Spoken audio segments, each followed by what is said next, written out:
বন্ধুরা নমস্কার। আশা করছি আপনারা ভালো আছেন।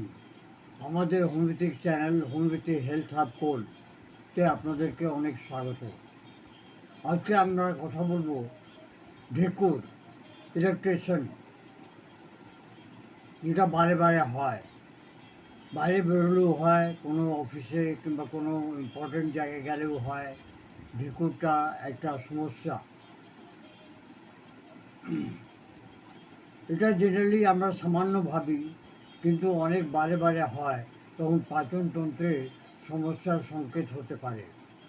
মুখ্য কারণ হচ্ছে তাড়াতাড়ি খাওয়া, লাঞ্চ কিংবা ডিনার খুব তাড়াতাড়ি করা, পেটে গ্যাস তৈরি হয়ে যায়।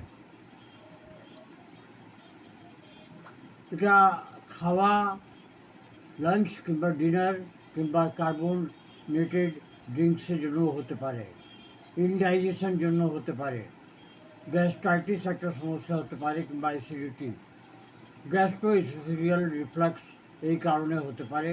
খাওয়াটা উপরে গলার দিকে চলে আসে। টেনশন আর অ্যাংজাইটির জন্য হতে পারে। মুখ্য লক্ষণ হচ্ছে বারে বারে ঢেকুর আসা, পেট ফুলে যাওয়া, বুকের মধ্যে জ্বালা,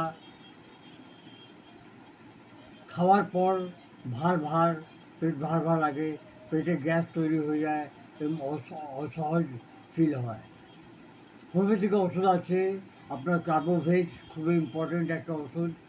খুব বেশি গ্যাস, পেট ফুলে যাওয়া, ঢেকুর থেকে আরাম পাওয়ার জন্য কার্বোভেজ 30 2 ফোঁটা হাফ লিটার জলে ফেলবেন।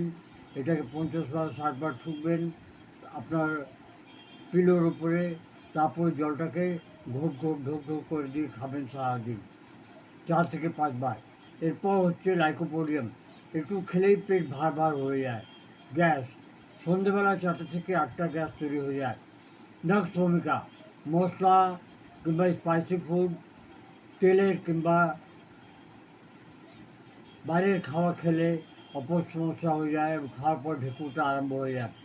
চাই না, গ্যাস পেটে তৈরি হয়ে যায় এবং পেট ফুলে যায়। পালসেটলা, তেলের ভোজন করার জন্য, খুব বেশি তেল মশলা এই খাওয়ার জন্য সমস্যা তৈরি হয়ে যায়। বন্ধুরা, খাওয়াটা যদি আপনারা ভালো রাখেন তাহলে আপনার পেটের সমস্যা কোনো জন্মাবে না। আশা করছি এই ভিডিওটা আপনারা লাইক করবেন, শেয়ার করবেন আর সাবস্ক্রাইব করবেন। ধন্যবাদ। ওষুধের নামগুলো লেখা আছে, দেখবেন।